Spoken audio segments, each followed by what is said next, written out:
اور اسی طرح ہم نے شیطان سیرت انسانوں اور جنوں کو ہر پیغمبر کا دشمن بنا دیا تھا.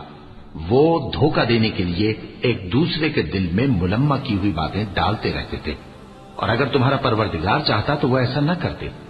سو ان کو اور جو کچھ یہ افترا کرتے ہیں اسے چھوڑ دو.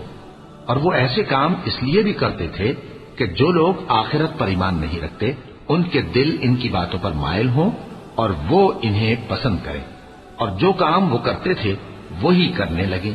کہو کیا میں اللہ کے سوا اور منصف تلاش کروں، حالانکہ اس نے تمہاری طرف صاف مضامین والی کتاب بھیجی ہے. اور جن لوگوں کو ہم نے کتاب یعنی تورات دی ہے وہ جانتے ہیں کہ یہ تمہارے پروردگار کی طرف سے برحق نازل ہوئی ہے. سو تم ہرگز شک کرنے والوں میں نہ ہونا، اور تمہارے پروردگار کی باتیں سچائی اور انصاف میں پوری ہیں. اس کی باتوں کو کوئی بدلنے والا نہیں، اور وہ سنتا ہے، جانتا ہے.